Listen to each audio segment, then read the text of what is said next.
सभी देशवासियों को आदरपूर्वक नमस्कार। कोरोना संक्रमण से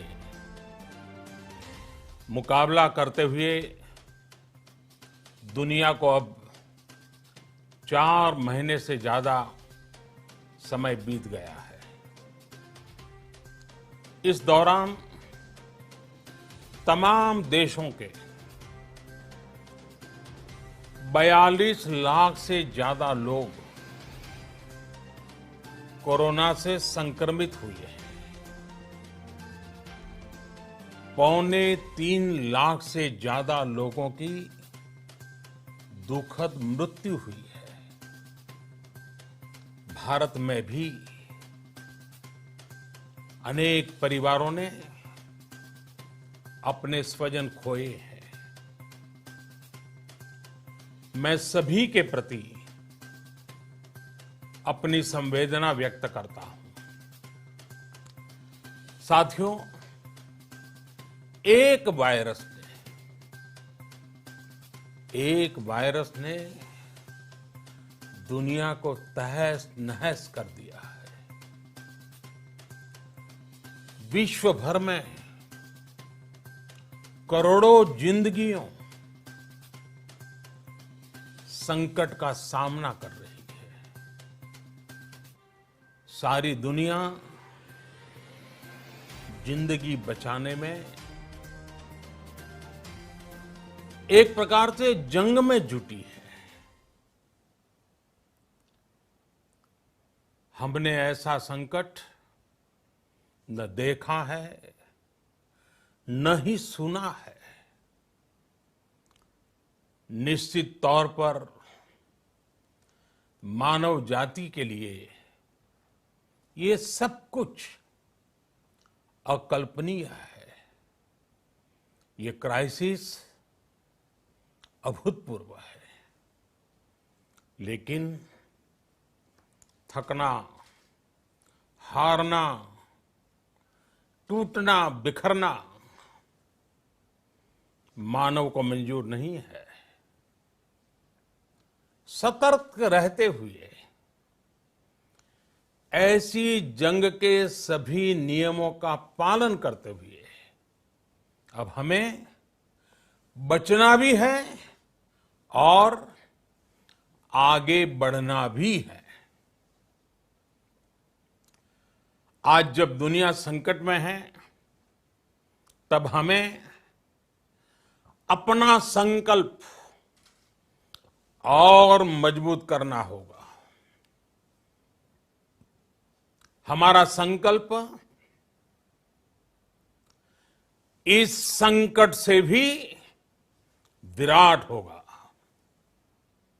साथियों, हम पिछली शताब्दी से ही लगातार सुनते आए हैं कि 21वीं सदी हिंदुस्तान की है।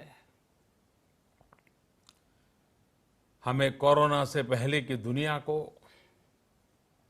वैश्विक व्यवस्थाओं को विस्तार से देखने समझने का मौका मिला है। कोरोना संकट के बाद भी दुनिया में जो स्थितियां बन रही हैं, उसे भी हम निरंतर देख रहे हैं। जब हम दोनों कालखंडों को भारत के नजरिए से देखते हैं, तो लगता है कि 21वीं सदी भारत की हो, ये हमारा सपना ही नहीं, ये हम सभी की जिम्मेदारी भी है। लेकिन इसका मार्ग क्या हो?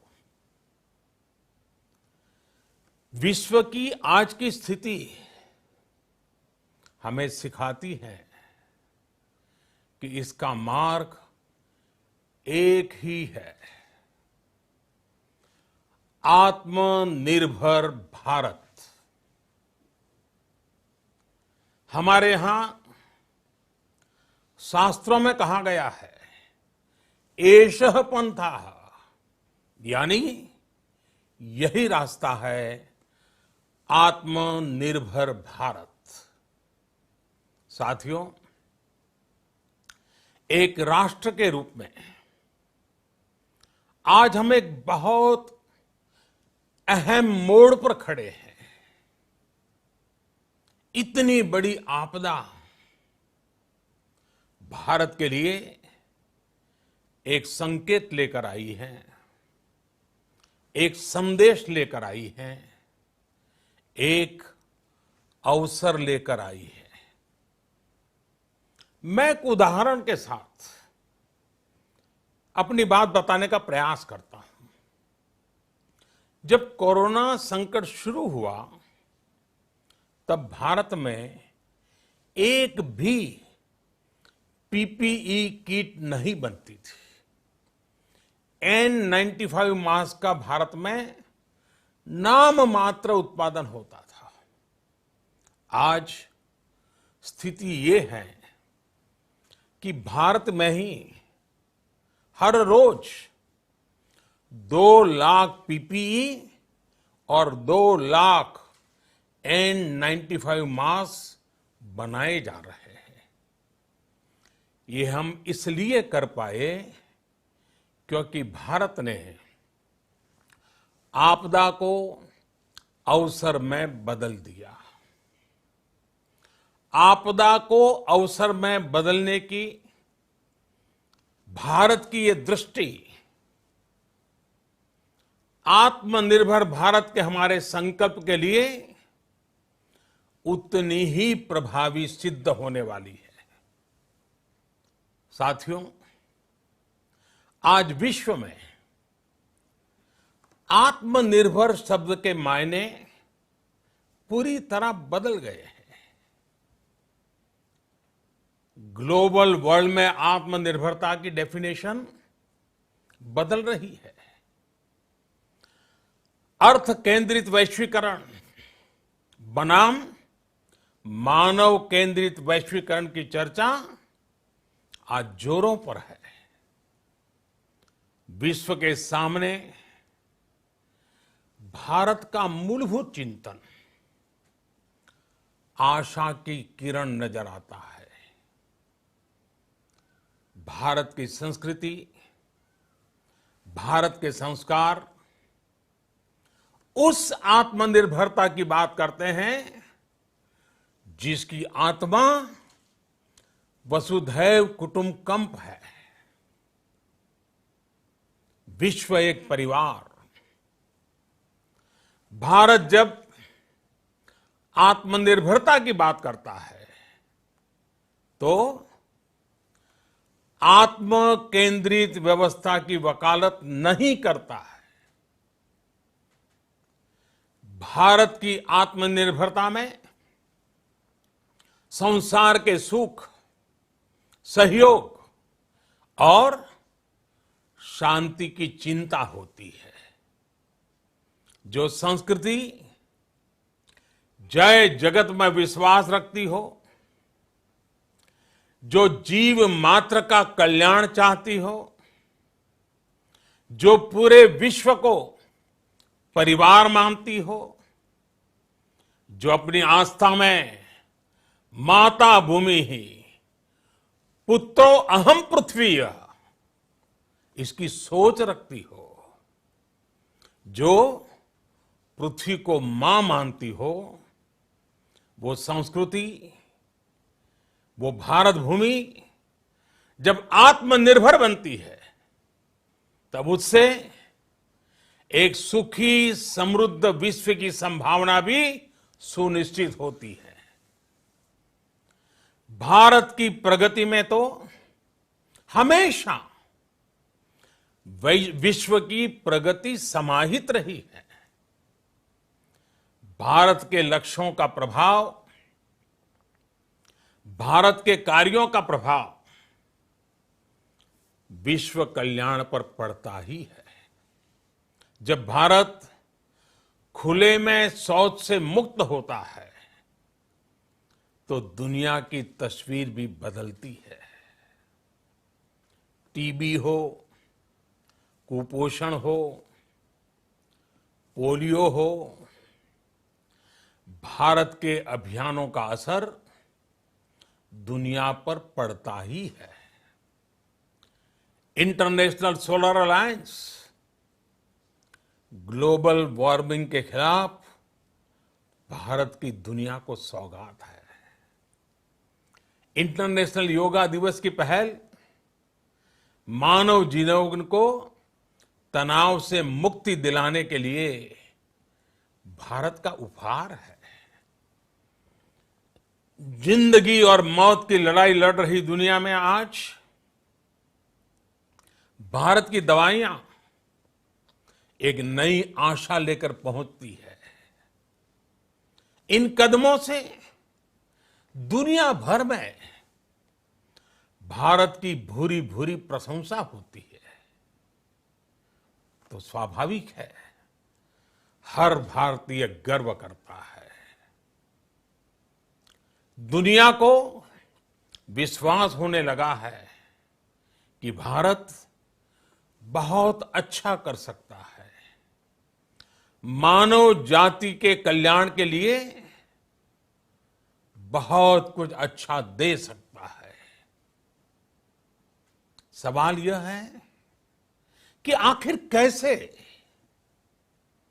इस सवाल का भी उत्तर है 130 करोड़ देशवासियों का आत्मनिर्भर भारत का संकल्प। साथियों, हमारा सदियों का गौरवपूर्ण इतिहास रहा है। भारत जब समृद्ध था, सोने की चिड़िया कहा जाता था, संपन्न था, तब सदा विश्व के कल्याण की राह पर ही चला। वक्त बदल गया, देश गुलामी की जंजीरों में जकड़ गया। हम विकास के लिए तरसते रहे। आज फिर भारत विकास की ओर सफलतापूर्वक कदम बढ़ा रहा है। तब भी विश्व कल्याण की राह पर अटल है। याद करिए, इस शताब्दी की शुरुआत के समय Y2K संकट आया था। भारत के टेक्नोलॉजी एक्सपर्ट्स ने दुनिया को उस संकट से निकाला था। आज हमारे पास साधन है, हमारे पास सामर्थ्य है, हमारे पास दुनिया की सबसे बेहतरीन टैलेंट है। हम बेस्ट प्रोडक्ट्स बनाएंगे, अपनी क्वालिटी और बेहतर करेंगे, सप्लाई चेन को और आधुनिक बनाएंगे।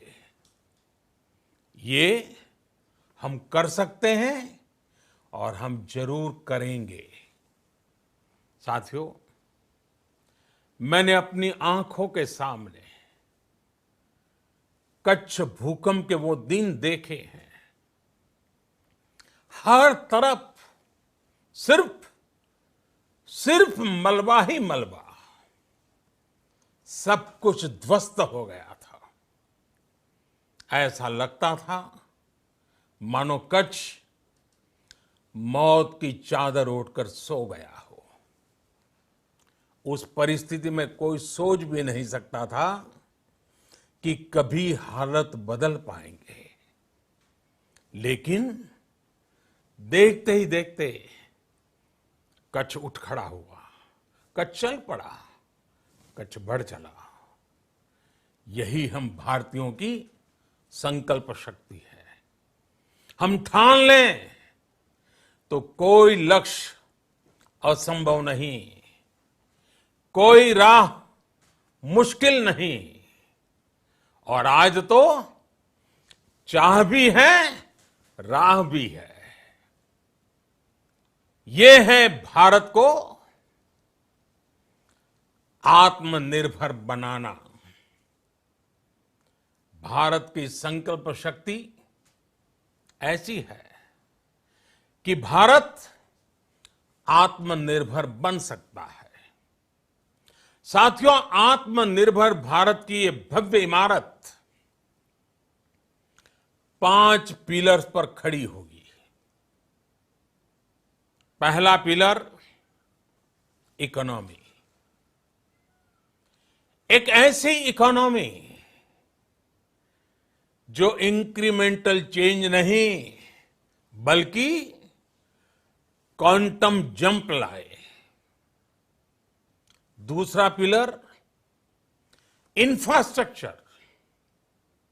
एक ऐसा इंफ्रास्ट्रक्चर जो आधुनिक भारत की पहचान बने। तीसरा पिलर हमारी सिस्टम। एक ऐसा सिस्टम जो बीती शताब्दी की रीति नीति नहीं बल्कि 21वीं सदी के सपनों को साकार करने वाली टेक्नोलॉजी ड्रिवन व्यवस्थाओं पर आधारित हो। चौथा पिलर हमारी डेमोग्राफी। दुनिया की सबसे बड़ी डेमोक्रेसी में हमारी वाइब्रेंट डेमोग्राफी हमारी ताकत है। आत्मनिर्भर भारत के लिए हमारी ऊर्जा का स्रोत है। पांचवा पिलर डिमांड। हमारी अर्थव्यवस्था में डिमांड और सप्लाई चेन का जो चक्र है, जो ताकत है, उसे पूरी क्षमता से इस्तेमाल किए जाने की जरूरत है। देश में डिमांड बढ़ाने के लिए, डिमांड को पूरा करने के लिए हमारी सप्लाई चेन के हर स्टेक होल्डर का सशक्त होना जरूरी है। हमारी सप्लाई चेन, हमारी आपूर्ति की उस व्यवस्था को हम मजबूत करेंगे जिसमें मेरे देश की मिट्टी की महक हो, हमारे मजदूरों के पसीने की खुशबू हो। साथियों, कोरोना संकट का सामना करते हुए नए संकल्प के साथ मैं आज एक विशेष आर्थिक पैकेज की घोषणा कर रहा हूं। यह आर्थिक पैकेज आत्मनिर्भर भारत अभियान, आत्मनिर्भर भारत अभियान की अहम कड़ी के तौर पर काम करेगा। साथियों, हाल में सरकार ने कोरोना संकट से जुड़ी जो आर्थिक घोषणाएं की थी, जो रिजर्व बैंक के फैसले थे और आज जिस आर्थिक पैकेज का ऐलान हो रहा है, उसे जोड़ दें तो ये करीब करीब 20 लाख करोड़ रुपए का है। 20 लाख करोड़ रुपए का है। ये पैकेज भारत की जीडीपी का करीब करीब 10% है। इन सबके जरिए देश के विभिन्न वर्गों को आर्थिक व्यवस्था की कड़ियों को 20 लाख करोड़ रुपए का संबल मिलेगा, सपोर्ट मिलेगा। 20 लाख करोड़ रुपए का ये पैकेज 2020 में देश की विकास यात्रा को 20 लाख 2020 में आत्मनिर्भर भारत अभियान को एक नई गति देगा। आत्मनिर्भर भारत के संकल्प को सिद्ध करने के लिए इस पैकेज में लैंड, लेबर, लिक्विडिटी और लॉज सभी पर बल दिया गया है। ये आर्थिक पैकेज हमारे कुटीर उद्योग, गृह उद्योग, हमारे लघु मंझोले उद्योग, हमारे एमएसएमई के लिए हैं, जो करोड़ों लोगों की आजीविका का साधन है, जो आत्मनिर्भर भारत के हमारे संकल्प का मजबूत आधार है। ये आर्थिक पैकेज देश के उस श्रमिक के लिए हैं, देश के उस किसान के लिए हैं, जो हर स्थिति, हर मौसम में देशवासियों के लिए दिन रात परिश्रम कर रहा है। ये आर्थिक पैकेज हमारे देश के मध्यम वर्ग के लिए है, जो ईमानदारी से टैक्स देता है, देश के विकास में अपना योगदान देता है। ये आर्थिक पैकेज भारतीय उद्योग जगत के लिए है, जो भारत के आर्थिक सामर्थ्य को बुलंदी देने के लिए संकल्पित है। कल से शुरू करके आने वाले कुछ दिनों तक वित्त मंत्री जी द्वारा आपको आत्मनिर्भर भारत अभियान से प्रेरित इस आर्थिक पैकेज की विस्तार से जानकारी दी जाएगी। साथियों, आत्मनिर्भर भारत बनाने के लिए बोल्ड रिफॉर्म्स की प्रतिबद्धता के साथ अब देश का आगे बढ़ना अनिवार्य है। आपने भी अनुभव किया है कि बीते 6 वर्षों में जो रिफॉर्म्स हुए, उनके कारण आज संकट के इस समय भारत की व्यवस्थाएं अधिक सक्षम, अधिक समर्थ नजर आई है। वरना कौन सोच सकता था कि भारत सरकार जो पैसे भेजेगी वो पूरा का पूरा गरीब की जेब में, किसान की जेब में पहुंच पाएगा। लेकिन ये हुआ, वो भी तब हुआ जब तमाम सरकारी दफ्तर बंद थे, ट्रांसपोर्ट के साधन बंद थे, जनधन, आधार, मोबाइल, जेम की त्रिशक्ति से जुड़ा सिर्फ एक रिफॉर्म था, जिसका असर हमने अभी देखा। अब रिफॉर्म्स के उस दायरे को व्यापक करना है, नई ऊंचाई देनी है। ये रिफॉर्म्स खेती से जुड़ी पूरी सप्लाई चेन में होंगे, ताकि किसान भी सशक्त हो और भविष्य में कोरोना जैसी किसी दूसरे संकट में कृषि पर कम से कम असर हो। ये रिफॉर्म्स रेशनल टैक्स सिस्टम, सरल और स्पष्ट नियम कानून, उत्तम इंफ्रास्ट्रक्चर, समर्थ और सक्षम ह्यूमन रिसोर्सेज और मजबूत फाइनेंशियल सिस्टम के निर्माण के लिए होंगे। ये रिफॉर्म्स बिजनेस को प्रोत्साहित करेंगे, निवेश को आकर्षित करेंगे और मेक इन इंडिया के हमारे संकल्प को सशक्त करेंगे।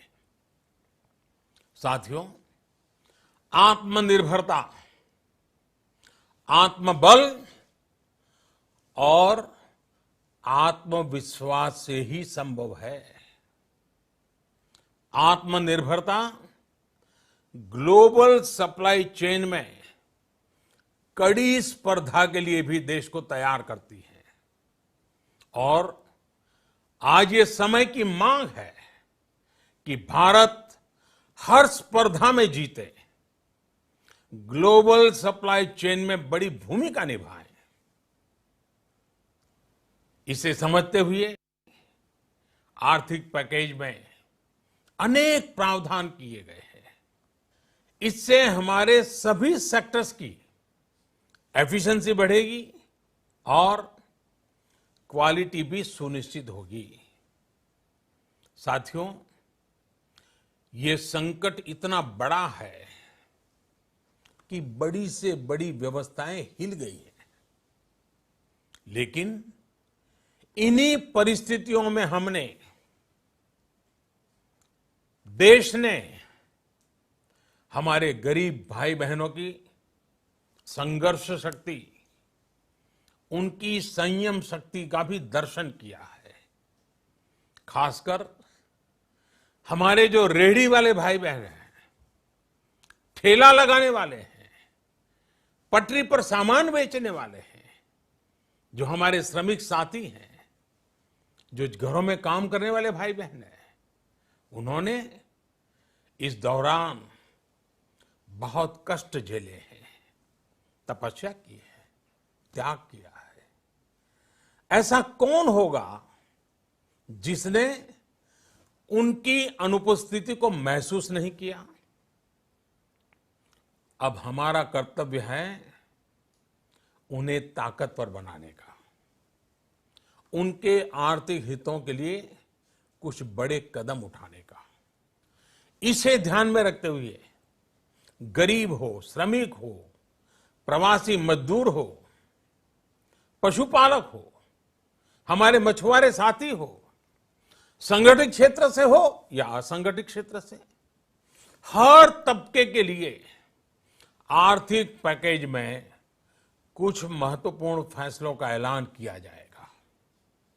साथियों, कोरोना संकट ने हमें local manufacturing, local market, local supply chain, इसका भी महत्व बराबर समझा दिया है। संकट के समय में लोकल ने ही हमारी डिमांड पूरी की है, हमें इस लोकल ने ही बचाया है। लोकल सिर्फ जरूरत नहीं, बल्कि हम सबकी जिम्मेदारी है। समय ने हमें सिखाया है कि लोकल को हमें अपना जीवन मंत्र बनाना ही होगा। आपको आज जो ग्लोबल ब्रांड्स लगते हैं, वो भी कभी ऐसे ही बिल्कुल लोकल थे, लेकिन जब वहां के लोगों ने उनका इस्तेमाल शुरू किया, उनका प्रचार शुरू किया, उनकी ब्रांडिंग की, उन पर गर्व किया, तो वो प्रोडक्ट्स लोकल से ग्लोबल बन गए। वो प्रोडक्ट्स लोकल से ग्लोबल बन गए। इसलिए आज से हर भारतवासी को अपने लोकल के लिए वोकल बनना है। लोकल के लिए वोकल बनना है। न सिर्फ लोकल प्रोडक्ट्स खरीदने हैं, बल्कि उनका गर्व से प्रचार भी करना है। मुझे पूरा विश्वास है कि हमारा देश ऐसा कर सकता है। आपके प्रयासों ने तो हर बार आपके प्रति मेरी श्रद्धा को और बढ़ाया है। मैं गर्व के साथ एक बात महसूस करता हूं, याद करता हूं, जब मैंने आपसे देश से खादी खरीदने का आग्रह किया था, यह भी कहा था कि देश के हैंडलूम वर्कर्स को सपोर्ट करें। आप देखिए, बहुत ही कम समय में खादी और हैंडलूम दोनों को ही डिमांड और बिक्री रिकॉर्ड स्तर पर पहुंच गई। इतना ही नहीं, उसे आपने बड़ा ब्रांड भी बना दिया। बहुत छोटा सा प्रयास था, लेकिन परिणाम मिला, बहुत अच्छा परिणाम मिला। साथियों, सभी एक्सपर्ट्स बताते हैं, साइंटिस्ट बताते हैं कि कोरोना लंबे समय तक हमारे जीवन का हिस्सा बना रहेगा। लेकिन साथ ही हम ऐसा भी नहीं होने दे सकते कि हमारी जिंदगी सिर्फ और सिर्फ कोरोना के इर्द गिर्द ही सिमट कर रह जाए। हम मास्क पहनेंगे, 2 गज दूरी का पालन करेंगे, लेकिन अपने लक्ष्यों को दूर नहीं होने देंगे। इसलिए लॉकडाउन का चौथा चरण, लॉकडाउन 4, पूरी तरह नए रंग रूप वाला होगा, नए नियमों वाला होगा। राज्यों से हमें जो सुझाव मिल रहे हैं, उनके आधार पर लॉकडाउन 4, इससे जुड़ी जानकारी भी आपको 18 मई से पहले दी जाएगी। मुझे पूरा भरोसा है कि नियमों का पालन करते हुए हम कोरोना से लड़ेंगे भी और आगे भी बढ़ेंगे। साथियों, हमारे यहां कहा गया है, सर्वम आत्मवशम सुखम, अर्थात जो हमारे वश में है, जो हमारे नियंत्रण में है, वही सुख है। आत्मनिर्भरता हमें सुख और संतोष देने के साथ साथ सशक्त भी करती है। 21वीं सदी भारत की सदी बनाने का हमारा दायित्व आत्मनिर्भर भारत के प्रण से ही पूरा होगा। इस दायित्व को 130 करोड़ देशवासियों की प्राण शक्ति से ही ऊर्जा मिलेगी। आत्मनिर्भर भारत का ये युग हम भारतवासी के लिए नूतन प्रण भी होगा, नूतन पर्व भी होगा। अब एक नई प्राण शक्ति, नई संकल्प शक्ति, उसे लेकर के हमें आगे बढ़ना है। जब आचार विचार कर्तव्य भाव से सराबोर हो, कर्मठता की पराकाष्ठा हो, कौशल्य की पूंजी हो, तो आत्मनिर्भर भारत बनने से कौन रोक सकता है। हम भारत को आत्मनिर्भर भारत बना सकते हैं। हम भारत को आत्मनिर्भर बनाकर रहेंगे। इस संकल्प के साथ, इस विश्वास के साथ मैं आपको बहुत बहुत शुभकामनाएं देता हूं। आप अपने स्वास्थ्य का, अपने परिवार, अपने करीबियों का जरूर ध्यान रखिए। बहुत बहुत धन्यवाद।